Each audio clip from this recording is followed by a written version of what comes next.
Israel ऐसी बड़ी country, एक छोटी सी गाजा पट्टी और फिलिस्तीन को आज भी युद्ध खत्म नहीं हुआ है। कि डोनाल्ड ट्रंप ने कहा था कि देखिए मैंने भारत और पाकिस्तान के बीच में सीज फायर करा के बेफालतू का अपना शहरा बांध लिया। मेरा देश महान है। अटल वाजपेयी ने उसके बावजूद भी उन्होंने परमाणु परीक्षण किया, जबकि अमेरिका ने धमकी दिया था।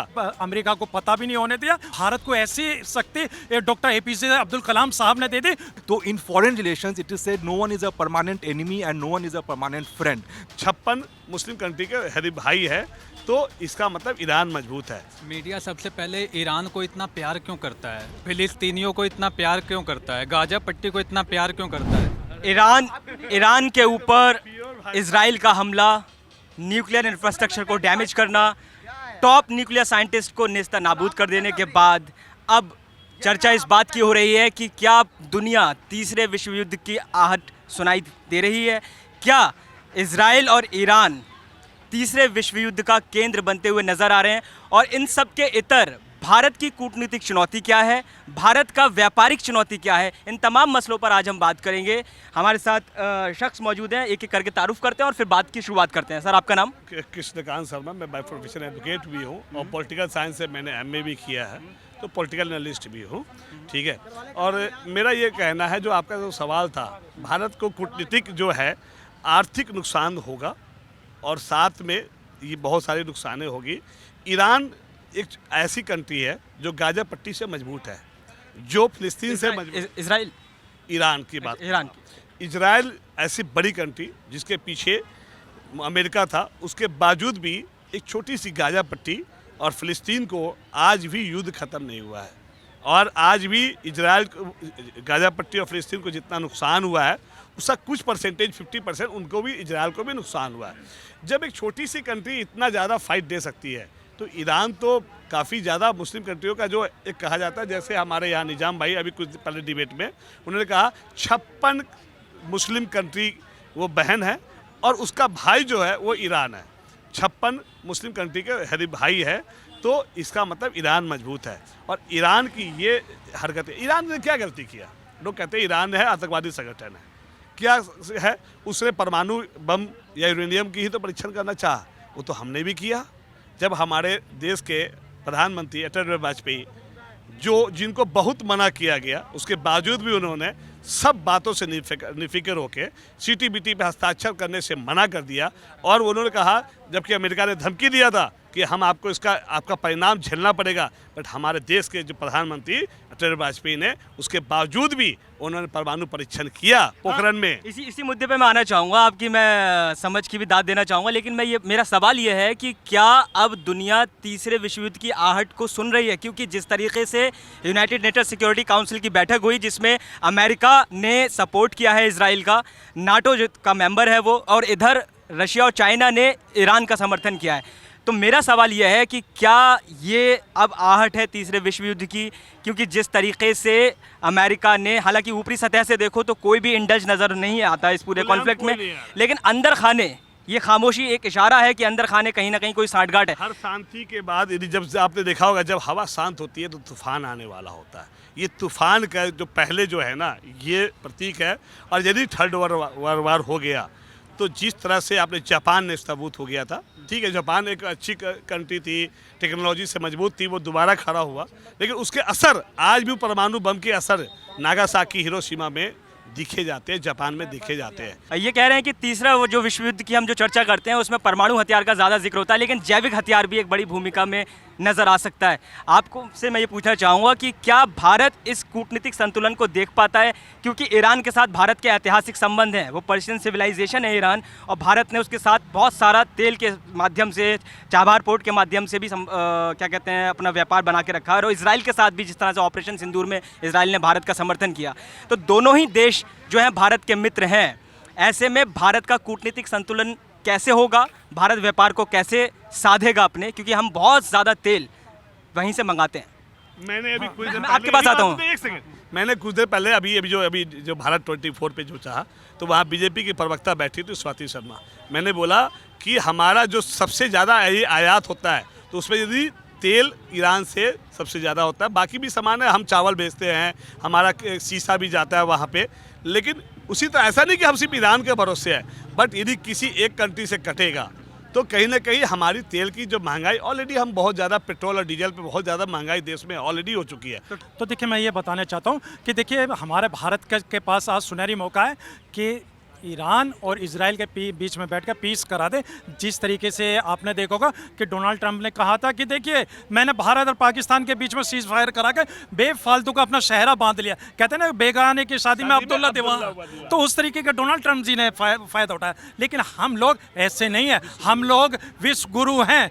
आज हमारे पास मौका है, हम सीधे जाएँ ईरान और इसराइल से सीधा कहें कि आप अपनी औकात में रहें, आप लड़ो मत, क्योंकि आप इंसानियत का कत्ल करने जा रहे हो। इंसानियत का कत्ल मत कीजिए, दोनों के बीच में बैठ के बात कराई जाए ताकि ईरान भी खुश, इजराइल भी खुश। अगर देश के अंदर अगर बात ये आती है कि भी हाँ जी देखिए उसके पास परमाणु बम है, तो देखिए हमारे डॉक्टर APJ अब्दुल कलाम साहब याद आ जाते हैं, जिन्होंने अमेरिका के इतने दबाव में आने के बाद भी जब कहा था कि भारत परमाणु बम नहीं बना सकता, तो देखिए हमने अमेरिका को पता भी नहीं होने दिया। और देखिए किस तरीके से भारत को ऐसी शक्ति डॉक्टर APJ अब्दुल कलाम साहब ने दे दी जो आज पूरे विश्व के अंदर उनका डंका बजता। तो वही उसी भारत के हम रहने वाले हैं। और मेरा सवाल आपसे ये है कि क्या अब दुनिया में जो भी देश हैं, जिस तरीके से रशिया ने और चीन ने खुलकर समर्थन किया ईरान का, इधर नाटो और अमेरिका खुद कह रहा है कि हम लोग इजराइल के सपोर्ट में हैं, बल्कि इजराइल के जो बेंजामिन नेतन्याहू हैं उन्होंने तो ये तक कह दिया है कि ये जो लड़ाई है तब तक जारी रहेगी जब तक कि न्यूक्लियर फैसिलिटीज़ को ईरान के अंदर ख़त्म नहीं कर दिया जाता। यानी कि लड़ाई रुकने का भी आसार नहीं है। और ईरान ने भी हथियार नहीं डाले हैं। ईरान कह रहा है कि ताबड़तोड़ हमले किए जाएंगे और जो भी इजराइल का सपोर्ट करेगा, उसको वो भी हमारे ठिकाने होंगे। देखिए, इजराइल का सपोर्ट में ही इंडिया है, तभी उन्होंने वोटिंग नहीं किया। 19 देश में हम भी एक शामिल हैं। सर, मैं ये समझता हूँ कि भूमि समतल कर देनी चाहिए ईरान की। और देखिए, बात है क्या कि एक मुस्लिम देश को न्यूक्लियर फैसिलिटी आप बना देंगे ना, तो वो कल इसके ऊपर कर देगा, कभी ईरान। देखिए, ईरान को क्या ज़रूरत है? जब आपको UN ने मना किया, यूरोपियन नेशन ने मना किया हुआ है कि कोई और न्यूक्लियर नेशन नहीं बनेगा, 8 जो हैं वही रहने चाहिए, तो आपको क्या ज़रूरत है कि 60% यूरेनियम अपने देश में जुटा लिया है? 2-3 महीने में कहीं से 30% तो आप जुगाड़ कर ही लेंगे और फिर उसके बाद में आप न्यूक्लियर प्रोडक्शन करेंगे। इसका क्या लाभ है? मैंने आप वर्ल्ड वार 3 की तरफ ले जाना चाहते हैं पूरे वर्ल्ड को, यही करना चाहते हैं। मैं ये समझता हूँ कि इसमें जो इजराइल कर रहा है एकदम सही कर रहा है। और जितने भी देश हैं, मैं तो समझता हूँ कि अब इंडिया को भी खुल करके, अब पहले जो वोटिंग होती तो एब्सटेंड करता था इंडिया, मैं समझता हूँ खुल करके इंडिया को वोटिंग करनी चाहिए इजराइल के फेवर में। लेकिन भारत के साथ ईरान के काफ़ी ऐतिहासिक संबंध हैं और मैं इसी पर चर्चा में आपको भी शामिल करना चाहूँगा। आपका नाम? शिल्पी श्रीवास्तव। मेरा बेटा कुछ बोलेगा। बता दो क्या है, बता दो भैया, आपका नाम क्या है? श्रेष्ठ श्रीवास्तव। क्या बोलना चाहते हैं आप? मेरा देश महान है, नरेंद्र मोदी महान है। अच्छा, तो आप नरेंद्र मोदी आपके सबसे फेवरेट नेता हैं? यस। क्या खूबसूरती उनको आपको पसंद आती है नरेंद्र मोदी जी की? क्या पसंद आता है आपको नरेंद्र मोदी में? न्यूज़। उनकी न्यूज़ पसंद आती हैं? उनके कपड़े पहनने का अंदाज, बोलने का अंदाज कुछ पसंद आता है? क्या पसंद आता है आपको? उनके कपड़े पसंद आते हैं। आप भी नरेंद्र मोदी जैसा बनना चाहते हैं? आपको आपके टीचर ने, मम्मी ने, पापा ने क्या बताया कि क्या करना चाहिए आपको कि आप नरेंद्र मोदी बन जाएंगे? कि जल्दी से बड़े हो जाओ। जल्दी से बड़े हो जाओ। तो जल्दी से बड़े होने के लिए क्या पीते हो? शाम को क्या खाते हो? दूध पीता हूँ। दूध पीते हो। चलिए, बहुत शानदार। आपका नाम क्या था? श्रेष्ठ श्रीवास्तव। श्रेष्ठ, यही वो कंधे हैं जिस पर भारत का भविष्य टिका है। और हम इस चर्चा को आगे बढ़ाते हैं और हम बात करना चाहते हैं अन्य शख्स के साथ में। मैं ये समझता हूँ कि भारत को आज की डेट में एक अब नॉन अलाइन मूवमेंट वाला समय चला गया। अब भारत को पूरे मतलब एक्सप्लिसिटली मैं कहूँगा कि हमें अपने हक में सोचना चाहिए। और आज का आने वाला समय में इजराइल से भी हमारी बहुत गहरी दोस्ती रही है और हम इजराइल को अगर समर्थन करें तो in foreign relations it is said no one is a permanent enemy and no one is a permanent friend. तो आज की डेट में हमारी इकोनॉमी के लिए, हमारे भविष्य के लिए, हमारे पूरे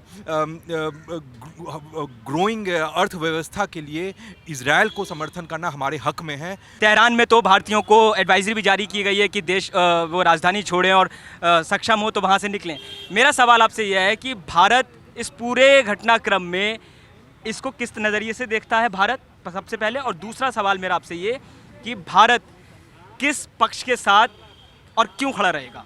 मीडिया सबसे पहले ईरान को इतना प्यार क्यों करता है, फिलिस्तीनियों को इतना प्यार क्यों करता है, गाजा पट्टी को इतना प्यार क्यों करता है? जब जब इजराइल मारता है इन लोगों को आगे से, पीछे से, ऊपर से, नीचे, क्योंकि हर तरीके से इजराइल सक्षम है इन सब पे वार करने के लिए।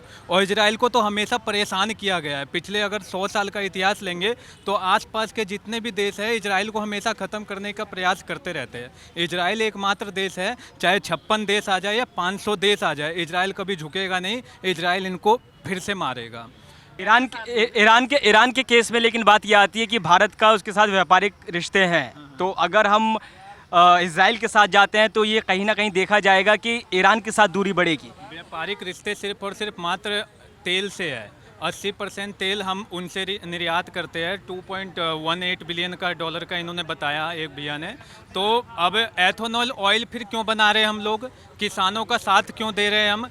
आपको पता है एथेनॉल 1.5 लाख करोड़ का आज के डेट में प्रोड्यूस होता है, जो कि किसान लोग जो पराली जलाते हैं या दूसरे माध्यम से खेती करते हैं उनसे लिया जाता है और उनको भी फायदा हो रहा है। लेकिन इस पे डिपेंडेंसी अभी प्रैक्टिकलिटी में देखें तो कम है, क्योंकि हम लोग क्रूड ऑयल का इस्तेमाल ज़्यादा करते हैं एनर्जी के लिए। एथेनॉल पर बात होती है, हाइड्रोजन की बात होती है, ग्रीन जो हमारी गैसेज हैं उनकी बात होती है, लेकिन उस पर जो डिपेंडेंसी है, जिस पे पूरा भारत चल रहा है, जिस पे ट्रांसपोर्टेशन भारत का चल रहा है, वो जिस पे डिपेंडेंसी है वो हमारा क्रूड ऑयल है, कच्चा तेल है, जो कि हम ईरान और गल्फ जो हमारा गल्फ ऑफ हार्मोस है वहाँ से हम लेके आते हैं। पता है पिछले 10 साल में 4.5% की डिपेंडेंसी जो तेल पे थी वो ख़त्म हुआ है, क्योंकि आज के डेट में आप जगह जगह देखेंगे इलेक्ट्रिक व्हीकल चल रहा है, स्कूटी इलेक्ट्रिक चल रहा है, कार स्कूटी बसें इलेक्ट्रिक चलने लग गए, मेट्रो इलेक्ट्रिक चलता है। तो हमारी निर्भरता तो धीरे धीरे ऑयल पे हम ख़त्म ही करते जा रहे हैं। तो आने वाले दिनों में ये जो गल्फ कंट्री है या मुस्लिम देश है जहाँ पे तेल पे ये इतराते हैं,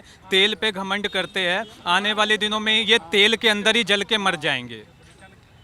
तो कुल मिलाकर के हमने यहाँ पर लोगों से बात करी और जानने और समझने की कोशिश की कि जिस तरीके से इजराइल ने ईरान पर अटैक किया और उसके बाद ईरान ने ताबड़तोड़ ईंट का जवाब पत्थर से दिया है। इसके बाद नाटो और अमेरिका, चूँकि उसका मेंबर भी है, एक खेमे में बट गया है। और इधर यूनाइटेड नेशन सिक्योरिटी काउंसिल की बैठक में जब रशिया और चाइना ने ईरान का सपोर्ट किया तो ये कयास लगाना लाजमी है कि क्या दुनिया अब तीसरे विश्व युद्ध के दरवाजे पर खड़ी है, और ऐसे में भारत का कूटनीतिक संतुलन क्या होगा और भारत किस तरीके से अपने व्यापारिक रिश्तों को दोनों देशों के साथ में बना कर रखेगा।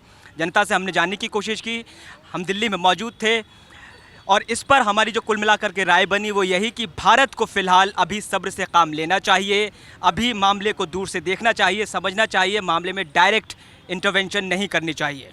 दिल्ली से वीडियो जर्नलिस्ट राजकुमार के साथ मैं कमल मिश्रा, आय ऑन भारत।